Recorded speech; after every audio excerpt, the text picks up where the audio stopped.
Como les decía, ya hemos analizado, bueno, en su curso de Fiscal 1 analizaron Hacienda Pública Federal. En materia de contribuciones, ustedes recuerdan que tenemos 4 ámbitos de competencia: federal, estatal, municipal y Ciudad de México, que tiene características particulares. Ya analizamos en este curso la hacienda pública estatal y municipal, y ahora hablemos un poco de la hacienda pública de la Ciudad de México. Ustedes saben que creo que a todos y a todas nos tocó vivir cuando cambiamos de ser Distrito Federal a la Ciudad de México. Y esto obviamente nos da algunos aspectos distintos. Ejemplo, hoy por hoy tenemos un congreso local, un congreso para la Ciudad de México, que antes era una hacienda legislativa. ¿Dónde encontramos el fundamento constitucional para la hacienda de la Ciudad de México? Bueno, pues hay que desprenderlo del artículo 122 constitucional.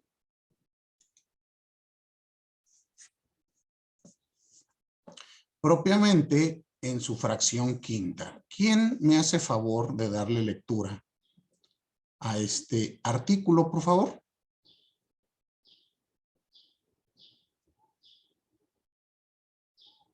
Si gusta yo, profesor. Por favor, compañera. Ok, artículo 122. La Ciudad de México es una entidad federativa que goza de autonomía en todo lo concerniente a su régimen interior y a su organización política y administrativa. Fracción quinta, la administración pública de la Ciudad de México será centralizada y paraestatal. La hacienda pública de la ciudad y su administración serán unitarias, incluyendo los tabuladores de remuneraciones y percepciones de los servidores públicos. El régimen patrimonial de la administración pública centralizada también tendrá carácter unitario. La hacienda pública de la Ciudad de México se organizará conforme a criterios de unidad presupuestaria y financiera. Corresponde. Un momentito ahí. ¿Qué quiere decir esto?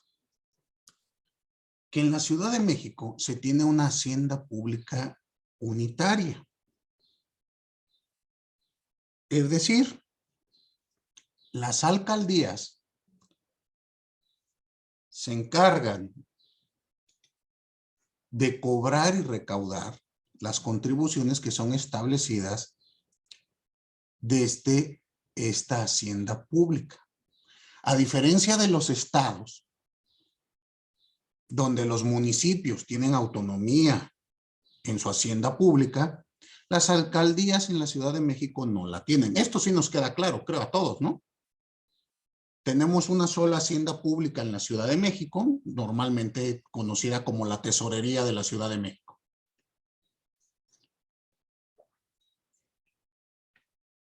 Entonces, aquí tenemos una primera gran diferencia.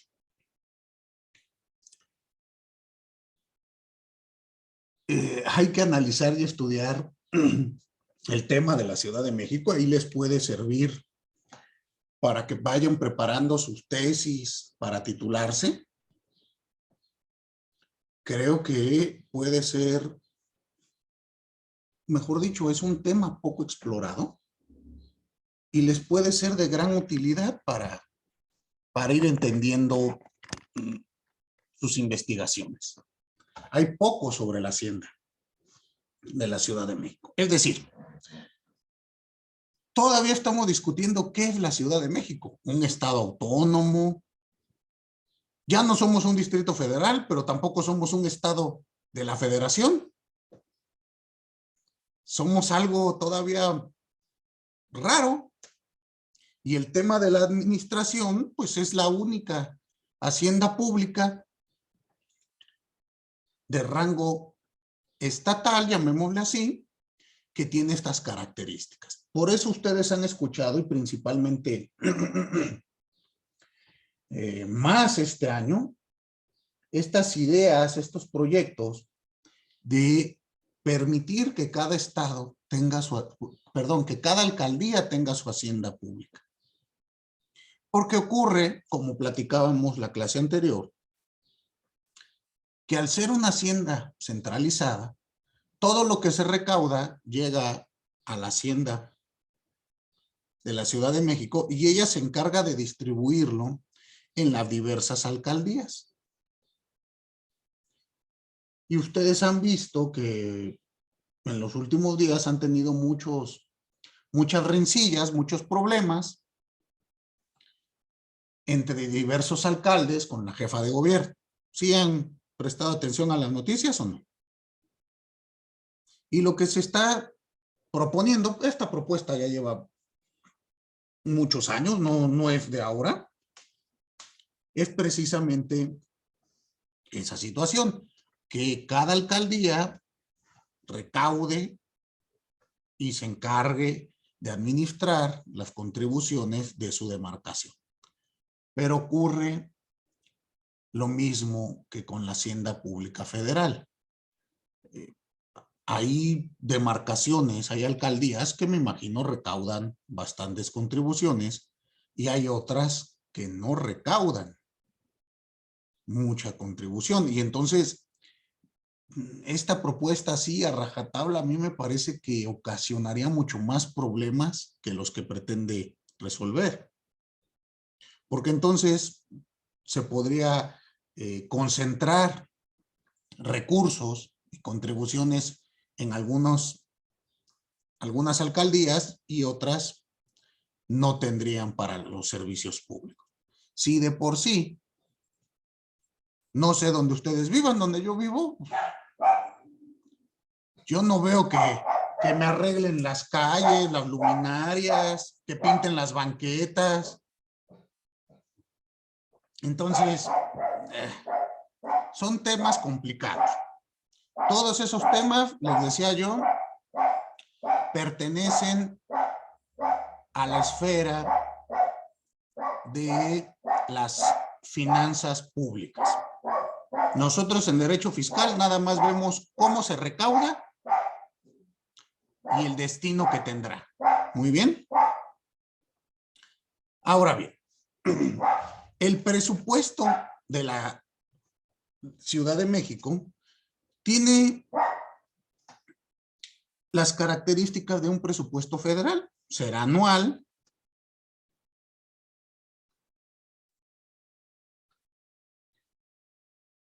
Y debe de sujetarse a lo establecido por el artículo 127 constitucional.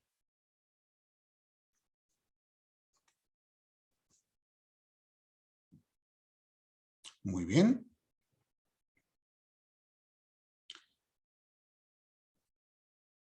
La Cámara de Diputados de la Ciudad de México es quien tiene la competencia para dictaminar el proyecto de presupuesto de egresos de la Federación. También analizará los términos y los recursos que requiera para apoyar a la Ciudad de México por tratarse de la capital de la Federación. Es decir, la Hacienda Pública de la Ciudad de México va a recibir aportaciones federales que serán asignadas, como les acabo de decir, por el Congreso Federal.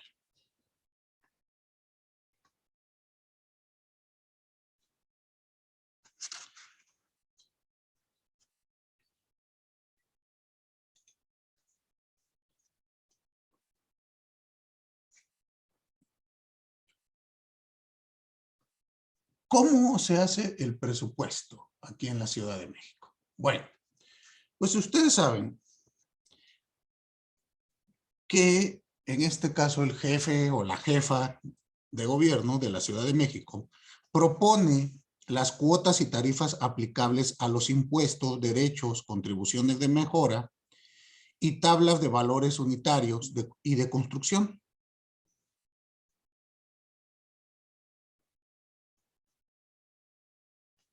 ¿Esto a quién se lo va a proponer? Al Congreso local.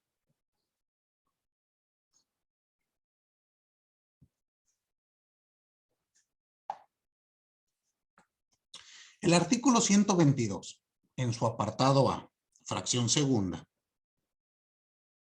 en los párrafos del 6º al 9º, establece la facultad de la revisión de la cuenta pública anual. Y por lo tanto se convierte en un órgano de fiscalización. Es decir, la jefa de gobierno va a señalar, a ver, este es el presupuesto que necesitamos. Antes de aprobarlo o no, pues tiene que pasar al Poder Legislativo. Y el Poder Legislativo, lo mismo que pasa en materia federal, primero tiene que hacer la revisión de lo que se ejerció el año anterior. Recuerden que en tema de gasto público no hay ahorros. O se gasta o no se gasta. No podemos decir, bueno, me sobraron 30 millones de pesos, me los guardo para usarlos el próximo año. No. ¿Por qué creen que cuando van a acabar sus cargos, los servidores públicos hacen mucha obra? ¿No se han fijado? Que hacen obra ya que van a salir del encargo. ¿Y por qué creen ustedes? Y luego ni son obras de calidad, Ah, bueno. nada más las hacen por hacerlas, para gastarse el... Para agotar el presupuesto por un lado y para ganar votos por otro. Exactamente. ¿No han escuchado ese viejo adagio de la administración pública que dice hay que hacer obra porque de la obra siempre sobra? ¿Nunca lo habían escuchado o nada más yo? Es que se me olvida que yo vivo en un México distinto, ¿verdad? Ustedes viven en Suecia o en Dinamarca. No sé dónde viven ustedes. Pero es muy común. Para eso vienen estos controles a la fiscalización. Perdón, viene esta fiscalización a las cuentas. A ver, tú me pediste el año pasado, voy a inventar 30 millones de pesos. Hiciste lo que querías con 20. O al revés, necesitaste más. O no se encuentra justificado el gasto. Bueno, todo eso se tiene que hacer antes de poder otorgar o asignar los recursos nuevos. Una vez que pasa esto, que se hace la revisión, tenemos que analizar el tema de las alcaldías. ¿Cómo funcionan las alcaldías en el tema fiscal para la Ciudad de México? Bueno, ustedes saben que las alcaldías cuentan con consejos, ¿no? Tienen concejales. ¿Sí? ¿Saben eso o no? Sí. Y el concejal, bueno, los consejos de las alcaldías son los cuerpos colegiados que se encargan de aprobar el proyecto de presupuesto de egresos de sus demarcaciones. Entre varias facultades más que tienen los concejales, ¿no? Pero para la materia lo que nos interesa es que estos consejos se van a encargar de hacer esta situación.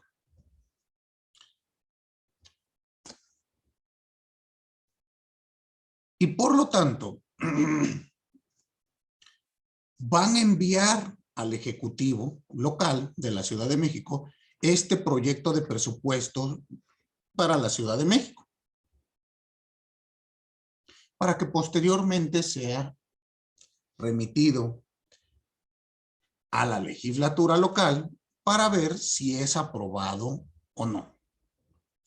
De igual modo, los consejos de las alcaldías están facultados para supervisar y evaluar las acciones de gobierno.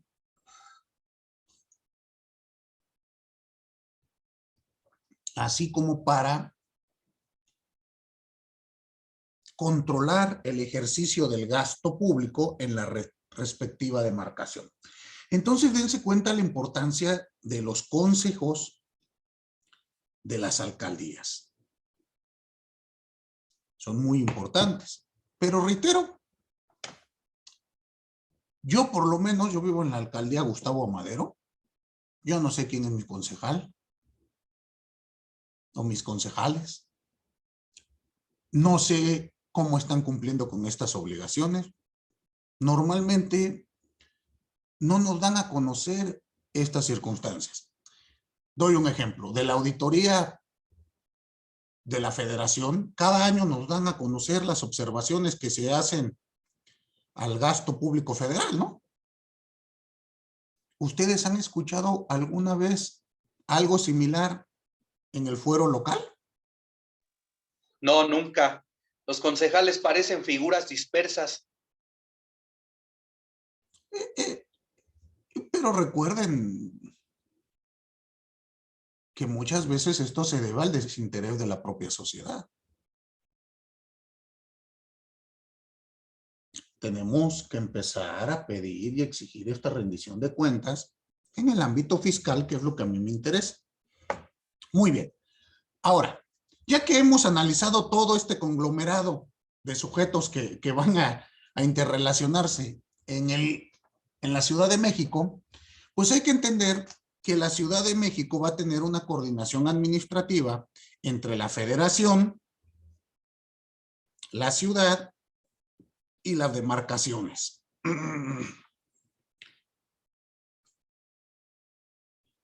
Por ello, el artículo 122 en su apartado C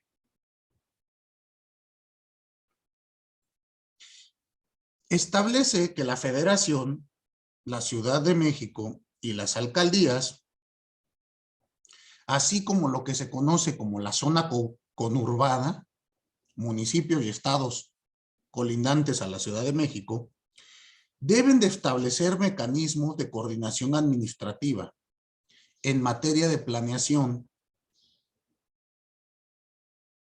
desarrollo y ejecución para prestar servicios públicos.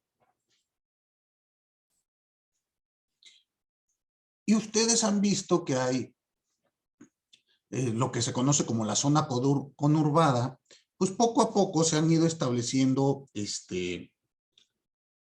algunos mecanismos. Hay administraciones donde funciona más, hay administraciones donde funciona menos. Pero piensen ustedes lo siguiente, hay que pensar el servicio público de transporte, donde a veces se coordinan Ciudad de México con otros estados para lograr esta movilidad social.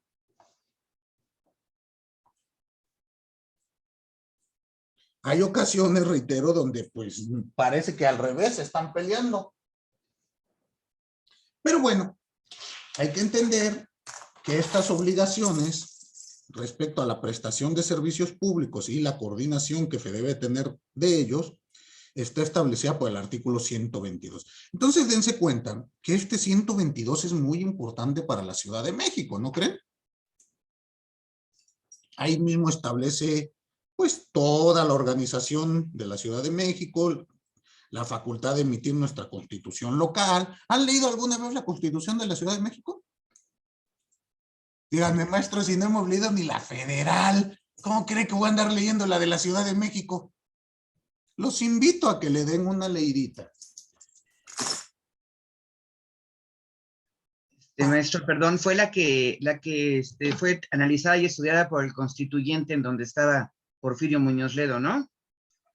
Pues no recuerdo si estaba Porfirio Muñoz Ledo, pero sí fue la que se expidió hace poco menos de 10 años, creo. Así es. No, la pregunta va por esto. ¿La Auditoría Superior de la Federación tiene facultades también de revisión y para auditar a la Ciudad de México? Es pregunta. Nada más por cuanto refiere a ejercicio del gasto público federal.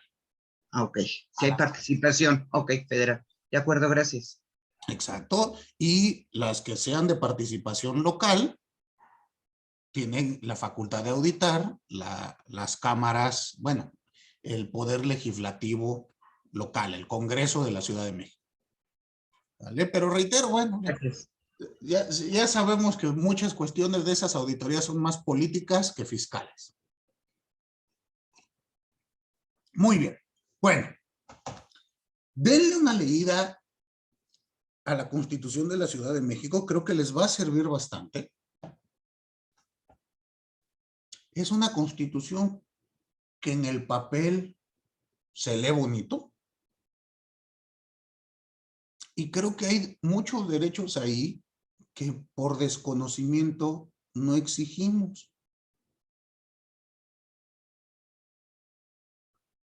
Y en materia de contribuciones tiene un trato algo interesante en el ámbito local. ¿Por qué? Porque la Constitución local también señala cuestiones para la contribución. Algunos autores señalan que hay que analizar si este trato o no es adecuado a lo que señala la Constitución Federal. Entonces, denle una checada para que ustedes conozcan esta cuestión. Muy bien. Entonces, con esto terminamos toda la situación de las contribuciones para la Ciudad de México. Pasemos ahora a el tema ya adjetivo de nuestro curso. ¿Cómo vamos a analizar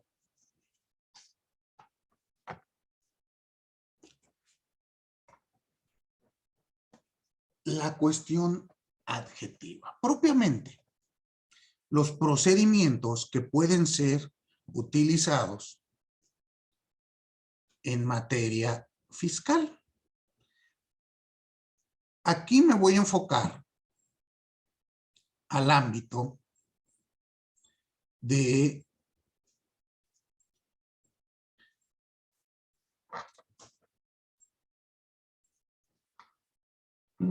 al ámbito federal, pero obviamente muchas de estas cuestiones son aplicables al campo local.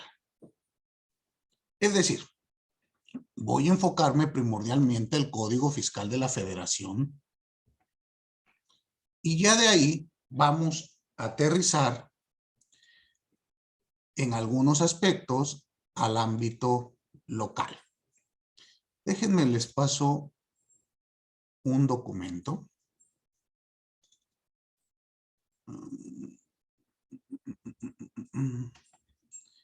que quiero que ustedes tomen en cuenta para todo este aspecto adjetivo o procesal. Nada más déjenme lo encuentro.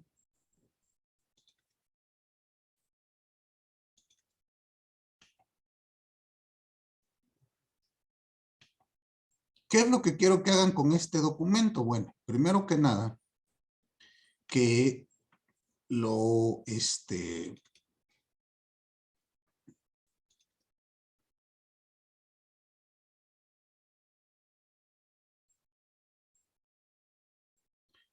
analicen para nuestra sesión y que lo vayan actualizando. Es decir, no se confíen en los artículos que vienen en él, sino que hay que revisar que sean efectivamente los artículos vigentes al día de hoy, porque recuerden que tuvimos reformas recién empezado el año, bueno, del año pasado, pero aplicables y entradas en vigencia apenas para este año. Este documento que dice procedimientos fiscales son una serie de cuadros que vamos a ir analizando. Vamos a ver que hay diversos procedimientos fiscales, no únicamente nos vamos a enfocar al recurso de revocación. Dígame, Jacqueline. Es que no puedo ver el archivo. ¿En dónde lo compartió, profe? Al chat de aquí del Zoom. Gracias. ¿Sí les llegó? Ok. Sí, profe. De todos modos, Sí. si son tan amables y me auxilian, envíenlo de aquí al chat de WhatsApp por cualquier cosa, ¿no? Para que lo tengan en ambos lados. Entonces, este primer documento por favor, analícenlo. Revisen que sean todos los artículos correspondientes. Y va de la mano con este otro que les voy a compartir, que se llama estudio esquemático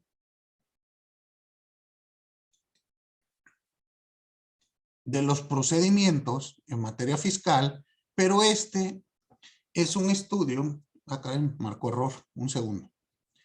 Este es un estudio donde van a venir los mismos procedimientos que en el cuadro anterior, pero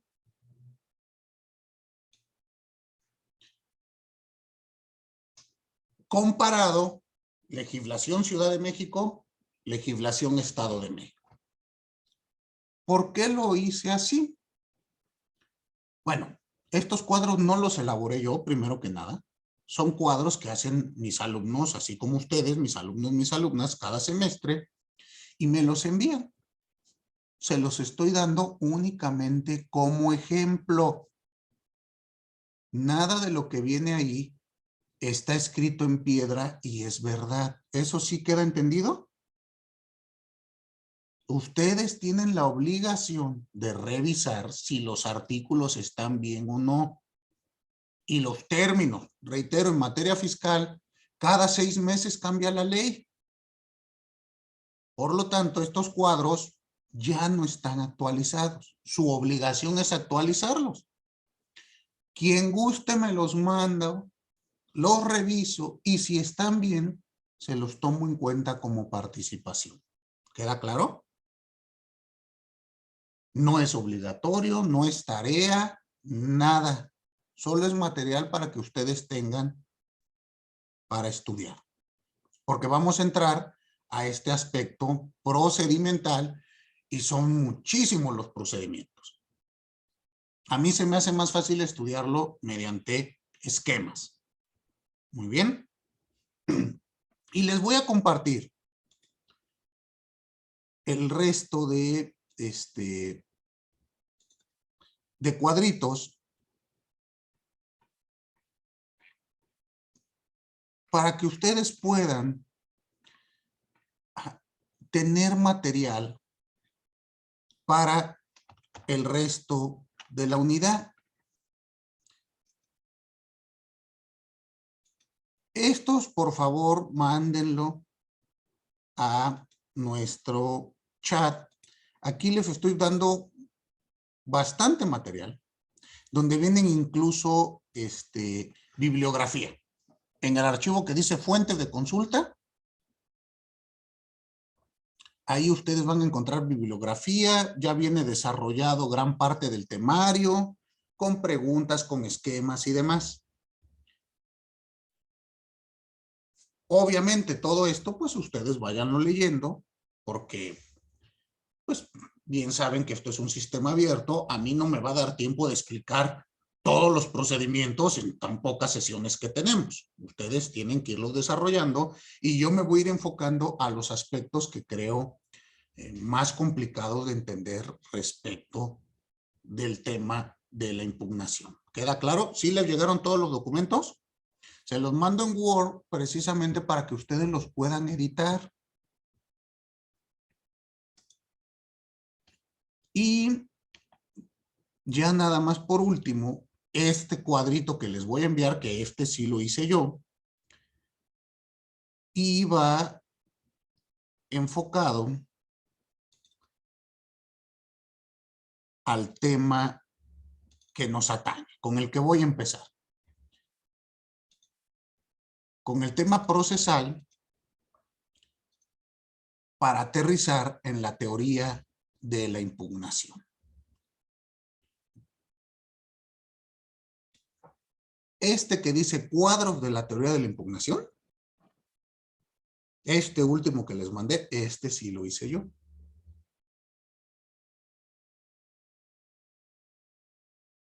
Muy bien.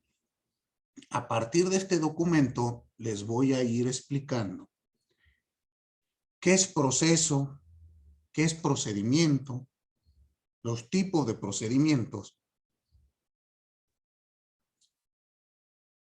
para que ustedes entiendan claramente qué es el recurso de revocación, el juicio de nulidad, el recurso de reclamación, el amparo directo en materia fiscal y la revisión administrativa en materia fiscal. Para que ustedes entiendan todo eso, imagínense que este documento que dice cuadros de teoría de la impugnación vendría siendo unos lentes que ustedes se tienen que poner para analizar el aspecto procedimental. ¿Qué ocurre? Que en el aspecto procedimental muchas veces tenemos varias confusiones que se deben a que no hemos estudiado al proceso desde un punto de vista lógico.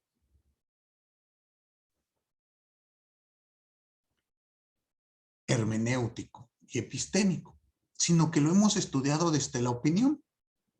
Miren, díganme por favor si se comparte mi pizarra.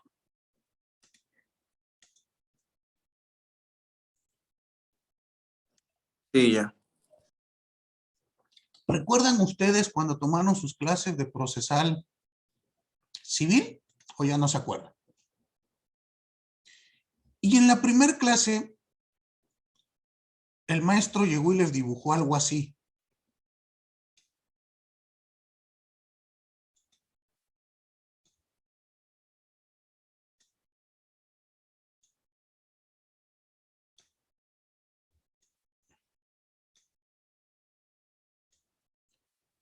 Porque así empiezan los cursos de procesal.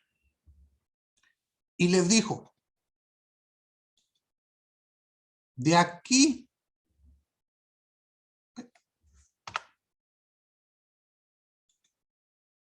les dijo, de aquí hasta acá, todo esto se llama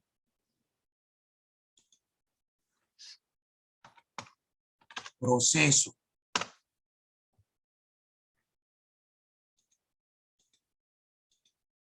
Y de aquí a aquí se llama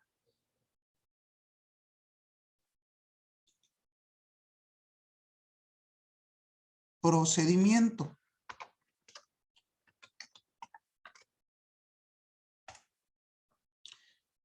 ¿Recuerdan ustedes algo así? ¿O ya se les olvidó? ¿Sí, Alejandro? Jacqueline, así le dijeron en procesal civil. Fíjense, cuando yo estudié, se daba el mismo semestre procesal civil y procesal penal. Y a mí se me ocurrió tomar de 7 a 8 procesal civil y de 8 a 9 procesal penal. Entonces yo llegué a mi clase de 7 a 8 y me pusieron este cuadrito. Lo anoté, dije, pues esto está fácil, no tiene mayor problema. Terminé mi clase y me fui a mi clase de procesal penal. A la siguiente hora. Y entonces el maestro de procesal penal llegó, se paró frente al pizarrón y nuevamente dibujó un cuadrito. Hizo así, estableció una serie de fases y lo primero que dijo, les voy a explicar qué es el proceso penal, cuál es el procedimiento penal, para que ya no lo confundan y nos llevemos nuestra clase tranquilos. Ah, muy bien.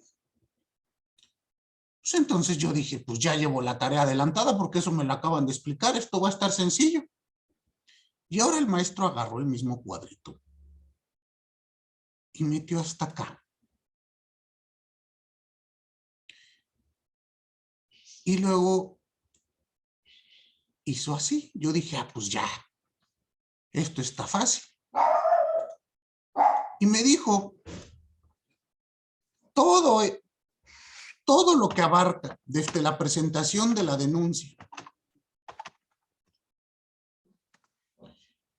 hasta el dictado de la sentencia y más allá, se conoce como procedimiento penal.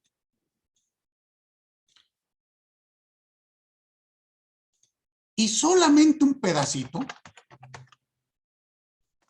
será el proceso penal.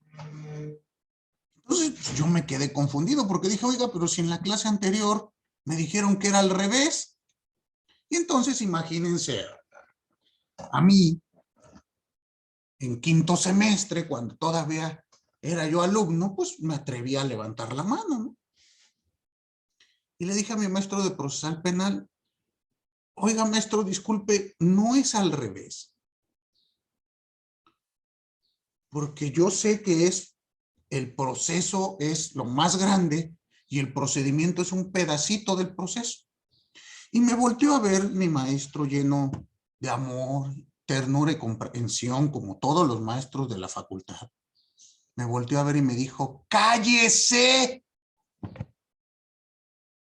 ¿Dónde le dijeron eso? No, pues en la clase de 7 a 8 de procesal civil. En procesal civil, ¿y aquí qué estamos? Procesal penal. Entonces, cállese. Yo no sé qué le hayan dicho en procesal civil, pero en penal esto es así. Y bueno, pues me callé y ya no volvió a preguntar nada, ¿verdad? Dije, en una de esas me matan. No obstante, esto me causó una incertidumbre brutal. Porque después llegué a procedimiento administrativo y me dijeron otra cosa. Y en procedimientos fiscales me dicen otra cosa y en procedimientos constitucionales otra cosa y yo ya me volví loco. ¿Por qué creen que tengo esquizofrenia jurídica? Cuando soy civilista una cosa es una cosa y cuando soy penalista otra cosa es otra cosa y por eso está uno loco. Para evitar que ustedes terminen como yo. Hay que analizar el proceso desde una perspectiva lógica científica. Y la teoría general del proceso, o la teoría del proceso, acertadamente nos ha enseñado que proceso es proceso, no importa la materia. Procedimiento es procedimiento, no importa si es civil, penal, laboral, administrativo, constitucional. Si ustedes entienden este cuadro de la teoría de la impugnación, que es aplicable igual a todas las materias, les puedo casi garantizar que ya no van a sufrir este aspecto. Muy bien.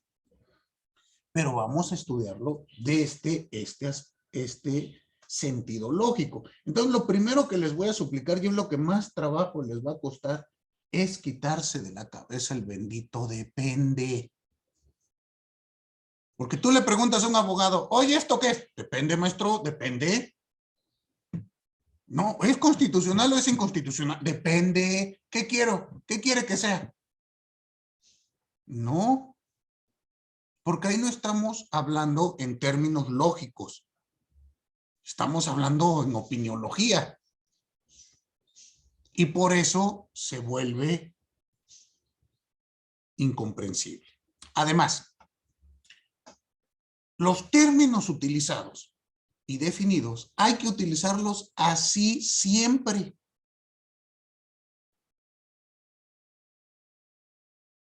¿Por qué? Porque la multivocidad conduce a la equivocidad. Si yo utilizo múltiples vocablos para definir el mismo objeto, es obvio que nos vamos a confundir.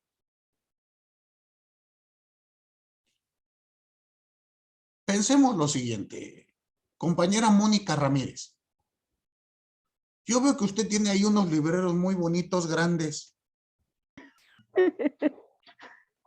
Y pensemos lo siguiente, usted me invita a su casa y al llegar yo le digo, oiga, ¿cuántos libros tiene?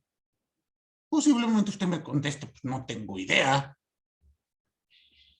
Pues vamos a contarlos. Y usted empieza a contar del librero de izquierda a derecha, yo de derecha a izquierda, nos cruzamos, llegamos cada quien al extremo del muro y le digo, Mónica, ¿tiene usted, no sé, 400 libros? Y usted me va a decir, no, maestro, tengo 425 libros. ¿Qué habrá pasado ahí? ¿Por qué a mí me sale 400 y a Mónica 425? O sea, a lo mejor por los puntos en los que empezamos a contar los libros o en su, bueno, o sea, yo, por decirlo, ya tengo el conocimiento más o menos de los libros que tengo, de los 425, sumando, por decir, los que tengo aquí en la mesa, o los que yo conscientemente o mentalmente, no sé cómo decirlo, sé que existen. Y, Ok, pero pensemos que nos limitamos a lo que está en el librero. ok. ¿Por qué? Sería, Porque ajá, a usted le da más y a mí me da menos. Alguien contó mal. Bueno, pensemos que los dos cursamos la primaria y sí sabemos contar hasta el 425. Imaginémoslo, yo no sé contar hasta ese número, pero bueno, supongamos que los dos sabemos contar. sí. Dígame, María del Carmen. Podría ser, desde luego, bueno, un error de cálculo, el no saber contar, que ya lo descartamos ahorita, que alguien esté tomando como, por ejemplo, series o enciclopedias y todo como volúmenes de un mismo título, que alguien se vaya por el lado efectivamente de que son 5 volúmenes que forman una enciclopedia y lo toma como un solo tomo o tanto. Eso que está diciendo, entonces, ¿qué debimos de haber hecho antes de empezar a contar? Establecer los criterios. Establecer qué entiendo yo por libro, ¿no? ¿Será lo mismo lo que yo entiendo por libro que lo que entiende Mónica? No sabemos. A lo mejor hay revistas o folletos y uno no los considera porque dicen no es libro, es un folletín.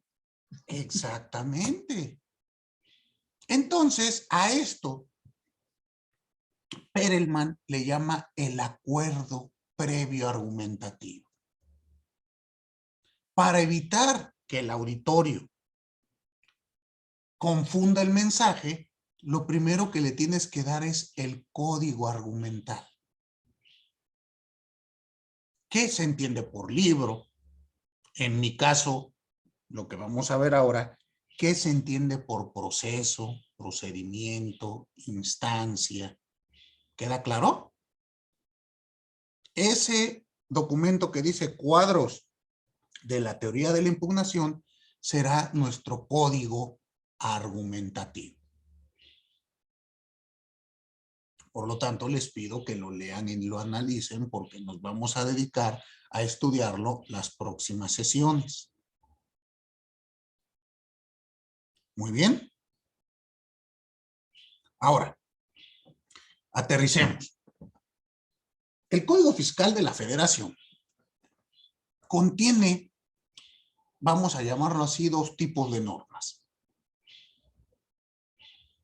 Una norma conocida coloquialmente o comúnmente como norma sustantiva, que se encarga de establecer la contribución, las multas, los sujetos que intervienen en la contribución, la relación contributiva, los tipos de contribuciones, los periodos de pago, las tasas y demás. Los tipos penales en los que se pueden incurrir, las multas e infracciones en materia fiscal. Todo eso es lo que se conoce normalmente como la parte sustantiva. Si ustedes me permiten, pónganle entre paréntesis estática. De acuerdo a la teoría que vamos a utilizar, estas son normas estáticas. Pero lo van a encontrar más coloquialmente como norma sustantiva. ¿Queda claro? Pero a su vez, el Código Fiscal de la Federación también establece normas adjetivas o procedimentales. Ahí pónganle entre paréntesis dinámicas.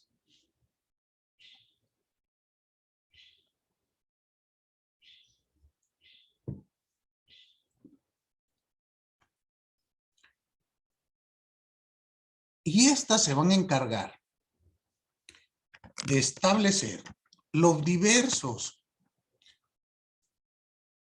procedimientos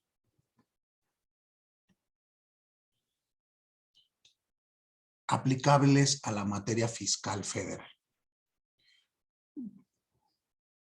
Ustedes observarán en los cuadros, en los esquemas que les mandé,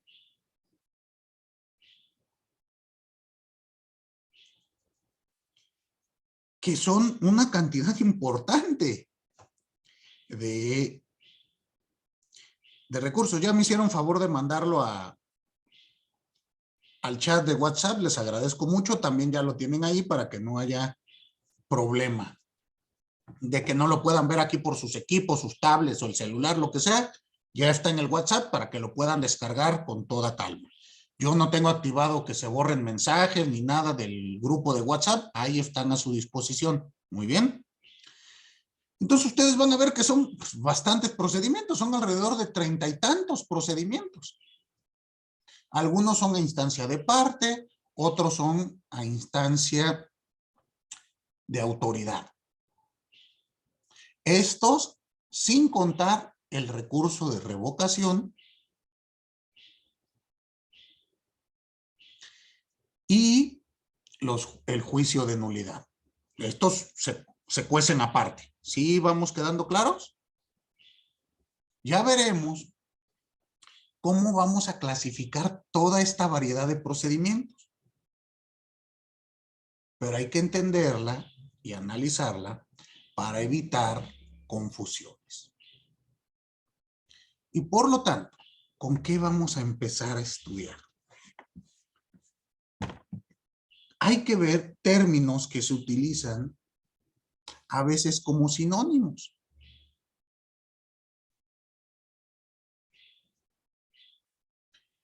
¿Cuáles son? Proceso, juicio, procedimiento e instancia. ¿No se han percatado ustedes que a veces son utilizados como sinónimos? Y yo les pregunto,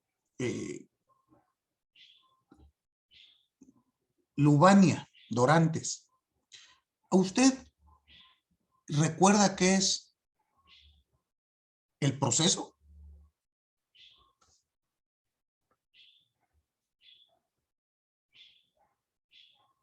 ¿Sí recuerda?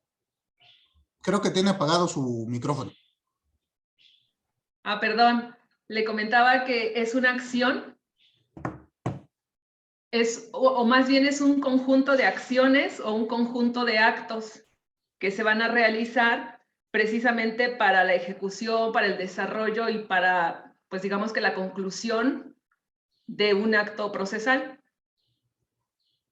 Ok, pero se da cuenta que me estoy... No, de un litigio, de una controversia. Pero se da cuenta que me estaba usted contestando como abogada. No me dijo nada. ¿Qué es? Pues un conjunto de actos que se utilizan pues para hacer algo y llegar a un fin. Y todavía me levanta el hombro. ¿Y dónde está el problema en lo que dije, maestro? O sea que si yo le digo, a ver, vamos a un juzgado, enséñeme cuál es el proceso, ¿sí me lo enseña? Pues todavía creo que no, porque tendría que estar basado un poco en la experiencia, ¿no? Pero sí comprendería que es como esta serie de pasos que se van a realizar dentro de, pues, de este procedimiento o de este proceso. A ver, ¿y cuál es la diferencia entonces con el procedimiento? El procedimiento sería como el cúmulo o como la suma de varios procesos o la suma de varios pasos que se tendrían que ir realizando de manera sistemática o metodológica. O sea, ¿el procedimiento es más grande que el proceso? Y entonces cuando yo llegue al juzgado le voy a decir, a ver, estos pasos que están realizando, porque en ambos me dijo que son series de pasos. Entonces cuando yo esté en el juzgado y le diga, mira, aquí se están desahogando pruebas, ¿esto qué es? ¿Proceso o procedimiento? ¿Qué me dirá usted? Que sería proceso y toda la totalidad sería el procedimiento. O sea, ¿proceso y procedimiento será lo mismo? ¿Y cuál es el criterio diferenciador?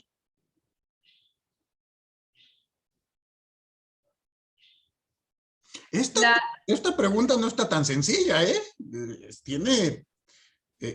Genera confusión a veces ahí mismo en el juzgado. Dígame. ¿Tendría que ver con la parte de términos o la parte de tiempos? A ver, ¿por qué? Hay más compañeros que están levantando la mano. ¿Sigo hablando? Pues le estoy preguntando a usted.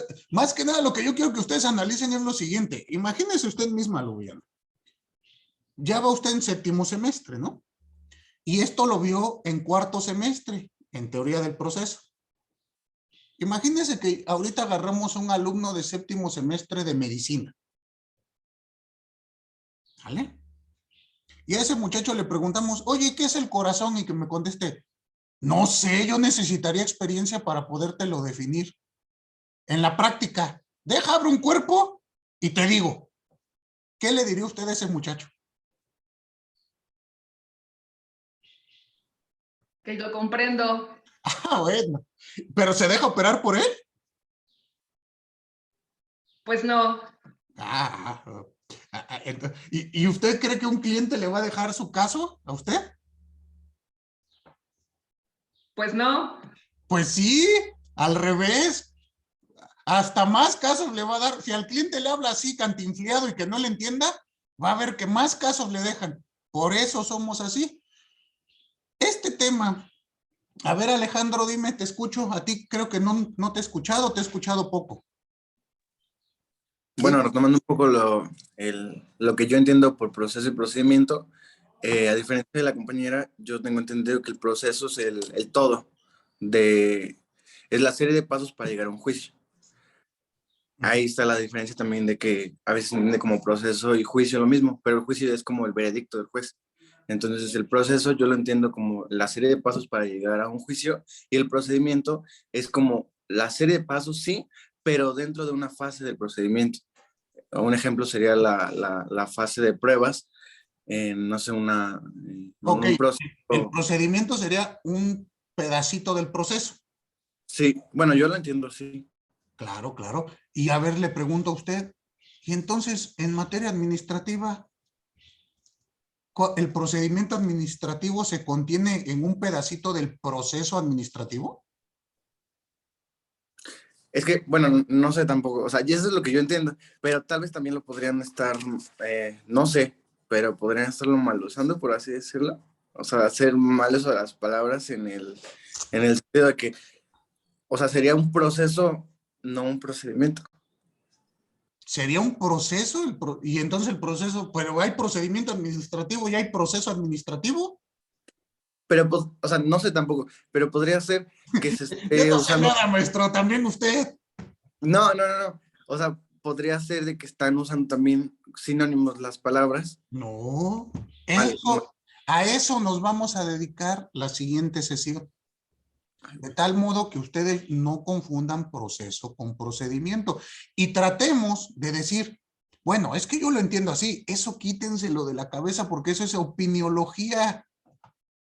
Nuevamente, díganme otra ciencia, otro profesionista que salga y les diga, ah, es que esto yo lo entiendo así. A ver, las cosas son o no son.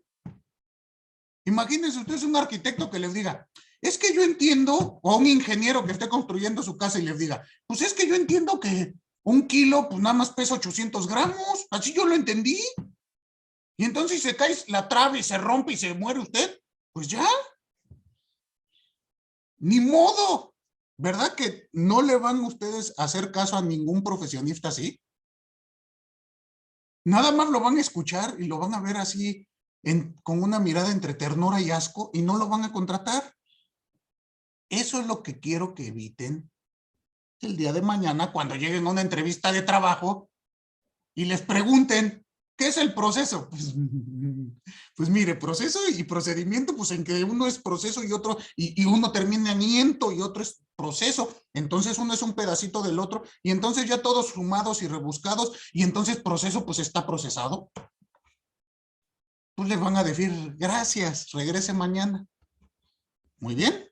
Bueno, entonces me recuerdan esto, nos vemos la próxima clase, ya me extendí 1 minuto. Muchas gracias a todos y a todas. Nos vemos. Feliz sábado. Gracias. Hasta luego. Gracias. Gracias, maestro. Hasta luego. Así es. Señor.